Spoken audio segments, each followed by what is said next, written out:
Good afternoon, and welcome to Jeff and the Rabbi, the kindness episode today. Yes. Kindness. I thought one of my problems here, I have a big issue with Rosh Hashanah and Yom Kippur. It's all the apologizing. It just gets to me. Now, I don't mean my pleas for forgiveness. I mean the ones I receive from others. Honestly, I just don't believe that they're that sincere. So why should I offer my absolution, which is highly sought after, for things I know that they're not sorry for and probably are going to do again? My friends seek my forgiveness with ridiculous Facebook, Twitter, email, Skype, WhatsApp, or text messages, letting me know how bad they feel. You know, what's even worse is them having to come up with something generic enough to say in those messages that actually sounds halfway convincing to me and the other 1,000 fans and followers that receive the exact same apology.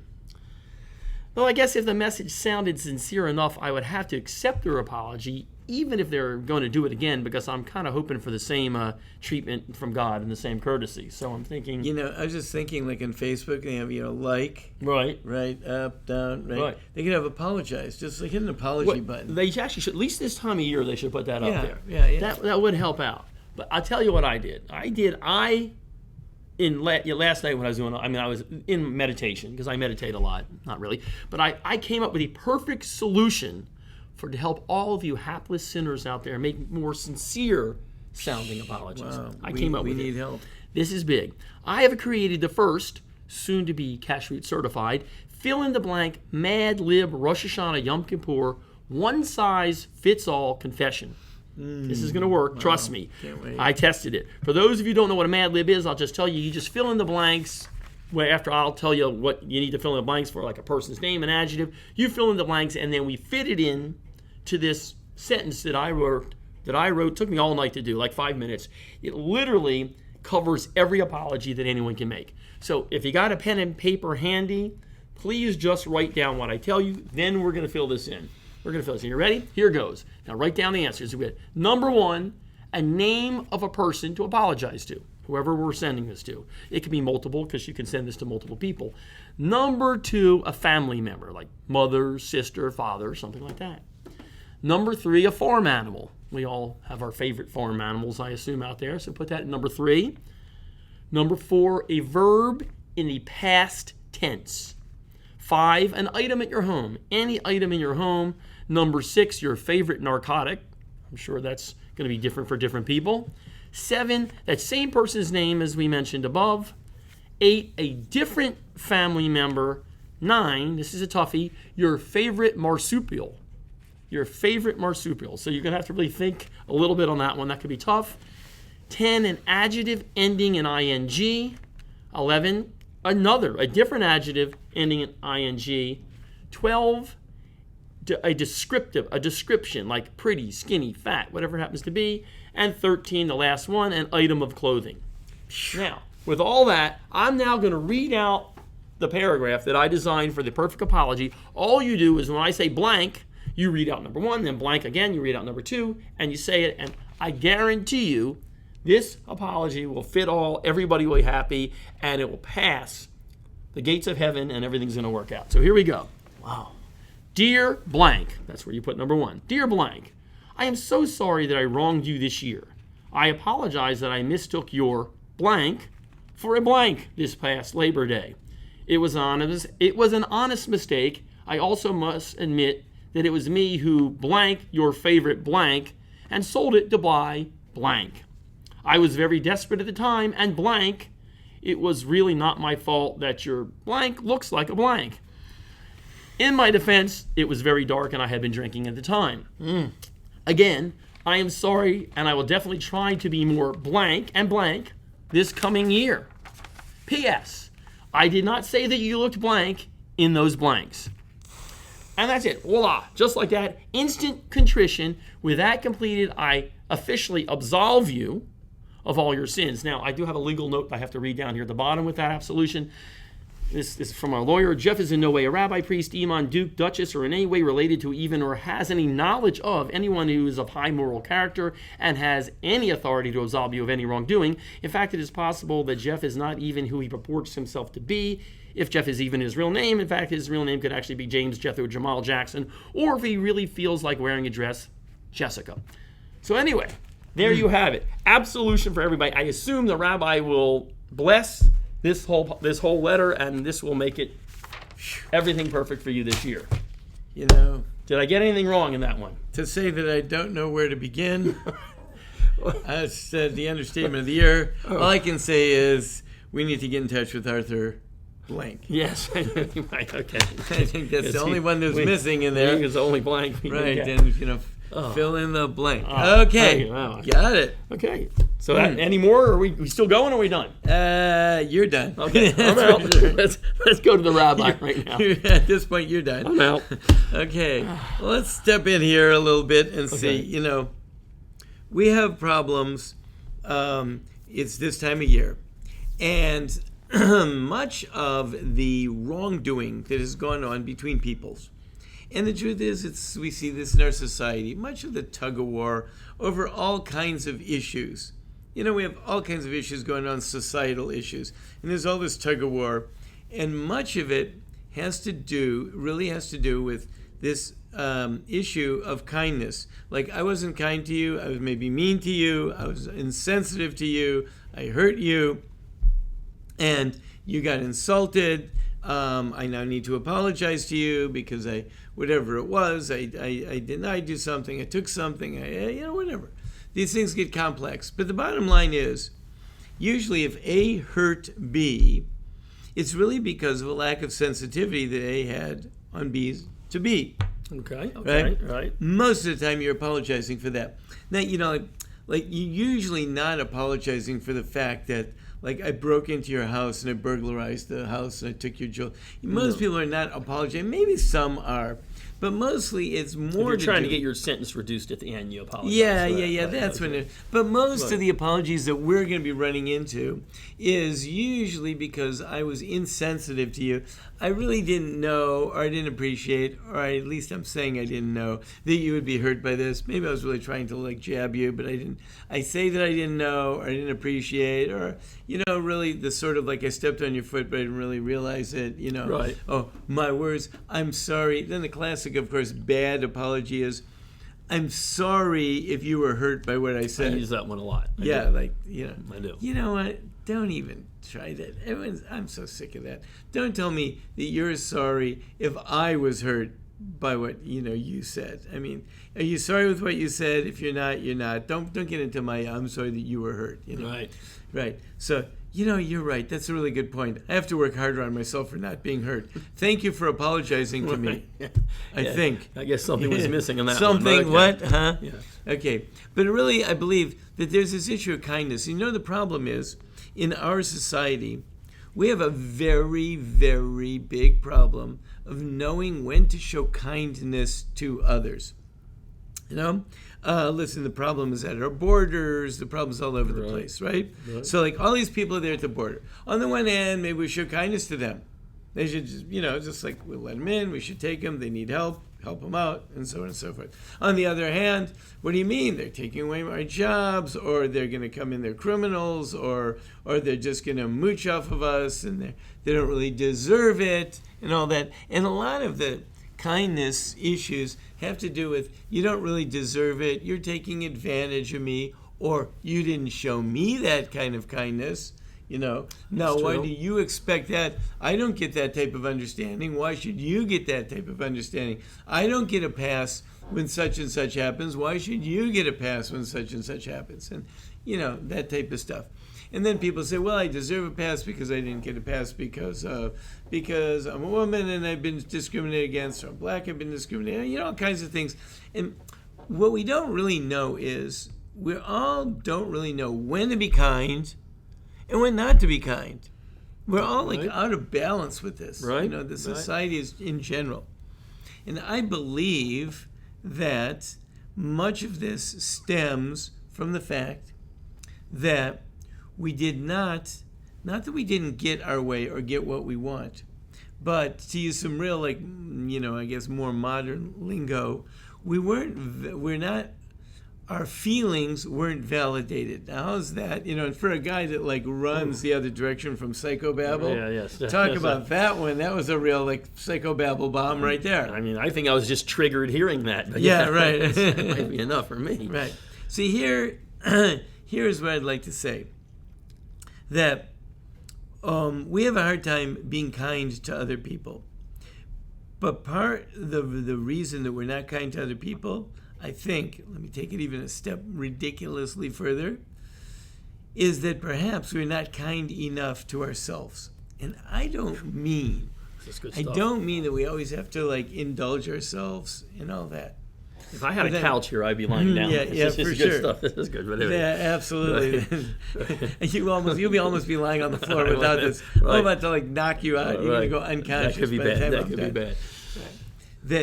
That validating our own needs actually enables us to appreciate them in other people. I can see that. Let me give you an example of what happens. When, let's say, you have a child.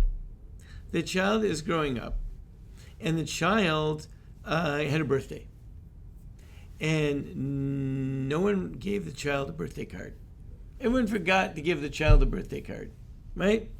So, mom forgot, dad forgot, the dog for sure forgot, right. And even the, brother forgot. Okay, now, the kid says, hey, it was my birthday and nobody remembered my birthday.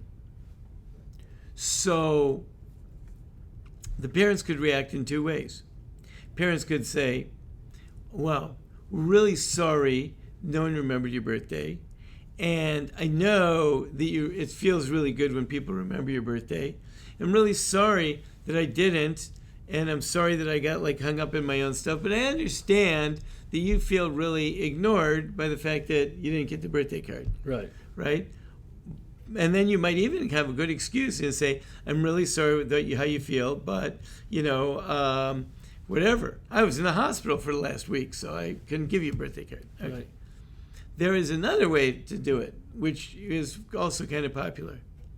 Listen, you didn't get a birthday card, suck it up. What do you really need a birthday card for? It's a little piece of paper. Does everyone have to run out? Because it's your birthday, does everyone have to run out and waste money? You know what those cards now, they cost like $3.50, $4 a piece. You're going to throw them out the next day. They're going to throw it out in a minute. And does it really make a difference if you get? And besides, today's your birthday. Yesterday was a good day too. Tomorrow's a good day also. Right, and what if you don't get a card? What if I didn't take the time to waste $4 on the card and have to stand in the aisle and think, does this one make sense? Does it not? Okay, I'll get it anyway. It doesn't make any sense. It doesn't apply to you. Get over it. Suck it up. Okay? So then what'll happen? So the kid will learn, you got to suck it up. Basically, I felt a little hurt. No one remembered me. But I found out that, forget it. My feelings don't count, and it doesn't matter. As a matter of fact, as soon as you get over that, and someone might have said, as soon as you get past that, you'll start being happier in life because you won't get hung up on all this stuff. And when your birthday comes and you don't get a birthday card, so what? No biggie. Move on, You go out into the world, you're living with other people. Everyone's not just waiting just to think about your needs and care for you. So you learn to put up with it and move on. But the problem is when we do that, it's operationally it works. But the problem is when we do that, we deaden ourselves. We make ourselves less able to feel for the other person's needs. Okay, right. Because now when the next guy comes along and it's his birthday or her birthday and you didn't get a card for your other spouse, let's say, and then your spouse kind of says, hey, it was my birthday. You didn't even remember my birthday. You didn't give me a card. I'm really hurt. I'm not nothing to do with you. You're mean. You're rude. You're you don't get treated so well. So then what do? You go, oh man, I screwed this one up. You run out the back door, you quickly get over to the store, you buy a whole bunch of birthday cards, you sign them, you buy extra, you buy a box of chocolates, plus 20 long stem roses, plus. And the whole time you're saying to yourself, man, if I had just remembered, I could have saved myself $50. Right? All this because it's stupid. Okay, listen, that's her hang up, and I got to play along with it, otherwise I get hurt. But you don't validate the other person's need for a birthday card. You know why? Because you've been taught already you don't need a birthday card. Right. Well, it's that's invalid. Right. And since you learned it already that you don't need a birthday card, you don't give that validation to anyone else either. And therefore, you don't put up with them. No, you'll do it because you need to. If that's the only way to get along, if it's the only way that your secretary will get the work done on time, you'll do it because you learned a lesson. But you're not really feeling it. So when you see other people in need, you don't really feel it because you say, hey, I had to work hard. No one helped me out. No one gave me the birthday card. No one cut me the break. No one did this. My parents were like this to me. No one coddled me. No one da-da-da-da-da-da-da, and on and on. And then you don't see or validate anyone else's need. You say, listen, I worked hard. I came up. I had it tough. You work hard too. You take care of yourself. I'm not taking care of you because no one took care of me. So it's a problem. And therefore, we don't know. And then sometimes we'll do all kinds of crazy stuff because what we really have is we never recognized our own needs as being valid. And if we don't recognize our own needs as being valid, then we can't recognize others. Now, that doesn't mean that you always should get whatever you want, right? A kid comes home and he says, I want the sneakers. I want such and such a brand of sneakers. Parents don't have any money for those sneakers. The kid saw some other kid had them and they want them, right? The parent could do one or two things. The parent could say, yeah, those are really cool sneakers. And I understand why you'd want them, and especially they look so good on the other guy. Mm-hmm. However, I don't earn enough money to be able to buy you those sneakers. So I'm sorry, I just can't do it. But I really understand why you want it, but you can't have it. Sorry. Or the parent will do the other move. Those sneakers were a waste of money. Who would want the stupid sneakers? Just because it's got an extra little thing stuck on it, the sneakers are no better than the other sneakers. Here are the sneakers that I can get at Payless Shoe Store, and they're just as good as the other ones. And anyway, and why do you have this? You always have such big eyes. You're always looking at other people, and you're always, and you're, and you got to learn, live within your means, you know. Well, one thing I've learned about this is very, very lucky for everyone that your children grew up before the millennial age. Yeah. Because none of these things are working with the kids today. Everything you just said, what do you mean I can't have the sneakers? I want those sneakers. You're offending me, you're hurting. So nothing you've said right now is helping anybody today. So I say to them, I understand that you want the sneakers. Right. I get it. And I'm not saying you're wrong in wanting the sneakers. I'm just saying you're not going to get them. Because I'm not providing the sneakers because I can't provide them. So you still provided that empathy that the millennial child needed. Yes. But you just didn't provide him with the product. I'm not providing you with the product. Okay. Or I understand that you want to talk right now. However, we're in a communal setting. We're sitting in a circle, and no one else has had a chance to talk. So you're going to have to sit down right now. Even though I get that you have a lot on your mind and you need to share a lot with other people, but there are other people that also have needs, so you're going to have to sit down right now and be quiet. Although I do understand where you're coming from. I'm not saying that you don't have a lot to say, and I'm sure it would be really interesting and for the rest of us. And this is still kindness. We're still under kindness now. Because then what you do have is you didn't say that your need is invalid. Okay. Right? And what you gain from that is that when the child, hopefully a child, but adults have to learn all this too, because adults never got it either. Right.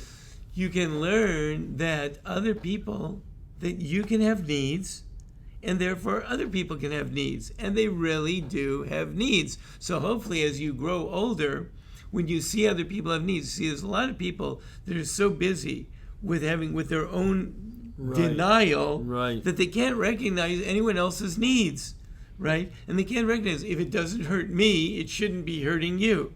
And they can't understand that maybe someone else hurts because they have their own separate need. I have my need, but I was told to disregard my need, so I can tell you to disregard your need. And therefore, people can't really do kindness, and they don't really recognize kindness in others. So really, a big part of being able to do kindness is to understand to be kind to yourself. So if you do go with this situation, and I guess what you're saying is, does it create more empathy? Because one, I feel bad, and the fact that people made me feel better, right? So let's go back to your example. Is it still okay to apologize, as you said to the child? Listen, I can't get you the shoes. I know how you feel. You want the shoes, but I'm sorry. Is it okay to apologize to people for something? Well, it's not really my fault. He didn't need the shoes. He didn't need that. Is it still okay to apologize to someone? Yeah. So if it's because it hurt them, so that he didn't need it, right, is not good. That's not a good answer. Yeah, you can't do that because his need is his need. And that's right? it. No, I could not accommodate that need. I was not willing to accommodate that need. That's fine. But to tell him that he didn't have the need. So is it still okay to apologize?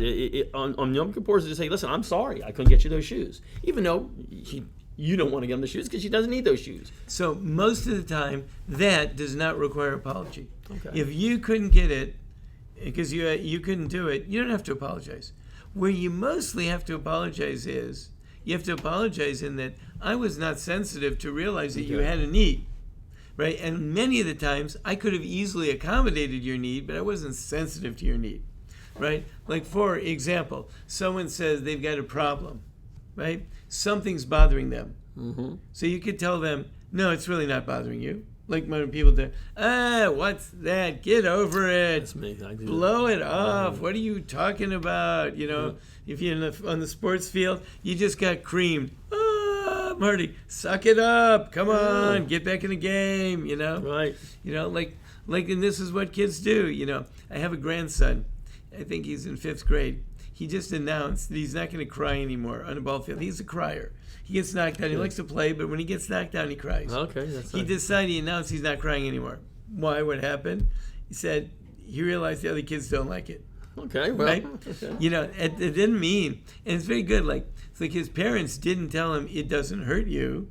He just has realized that even if it hurts, sometimes you just can't get away with crying. You know, right? But that doesn't mean that doesn't mean it doesn't hurt. Right. It does hurt. Right. Okay, so he doesn't have to ignore the hurt. If he ignores the hurt, then he will ignore the hurt. If he ignores the hurt in himself, he'll ignore the hurt in other people. Very interesting. Doesn't have to ignore the hurt. Doesn't mean he can accommodate it. Right, right. And then even for him, not for himself, and maybe not even for other people. Right. But he won't ignore the hurt. And then actually, hopefully, he will actually come to a higher level, the greatest and the highest level. There is a level when you do something for someone and you act kind to them because you need it in return. Right. I got knocked down, and I extend. You got knocked down, and I extend a hand to you to help you up because I know in a few minutes I'm going to get knocked down and I want you to extend a hand to me. Right. That's just transactional. That's not kindness. Right. I just need it. So but maybe he might extend that hand to someone else in the future. Right. That's so then I could go a step further, and I help you even when I'm not really going to get anything back from you because I know that you need it, so I'll do it for you. It doesn't do anything for me, I'll do it for you. There's a higher level, which is I actually feel better and expanded when I'm helping you, when I'm doing a kindness to you. It actually expands me. And how does it expand me? It makes me connected to you, and I enjoy, I revel in the fact that I am connected to you because I was able to do a kindness for you. I like that. But that means you have to have a sensitivity to the other person. You have to feel when they're in need. You can't give them what they don't need. You can't give them the kindness that you think they need. That means you really have to be sensitive to their kindness. And what I said in the beginning, I think all this gets short-circuited because we are trained to deny kindness to ourselves, and therefore we don't see it in other people. And that makes sense. So, so probably this, your sensitivity is not one of my strong suits. It's never been one of my strong suits. So I may be there may be a lot of apologizing going on this So this there's year a from my lot camp. of insensitivity going around, and a lot of people are really like, did you congratulate him on that? No. Why? Because, well, when I did it, I didn't get Well, that's a good congratulated, point. and no one congratulated me. Why should I congratulate him? You know, and then you'll ultimately do it because, well, I know you're supposed to do it, Well, so you that's do it. I do that. But not because you really feel like that person could really enjoy a pat on the back or some Right. congratulations. I can make some alterations on this ad lib here, the Mad Lib. Maybe, you know. I might have to make because I didn't include As enough they like sensitivity. to say, don't give up your day job. Okay. I got to keep that then. Good stuff here. It makes sense. Let's be a little bit more sensitive to others. Be more sensitive to yourself. Right? Then you will be more sensitive sensitive to others. I like myself. That's the I feel so I like good. you too, Oh, and I like the good. fact that you like you. I like this. This is great. Everybody likes everybody here. It's great. Well, we will probably not see you next week then. Next week is it'll going to be Rosh Rosh Hashanah. So wish everyone that they be inscribed and sealed for a wonderful new year. Hashanah. Amen. See ya a couple weeks after.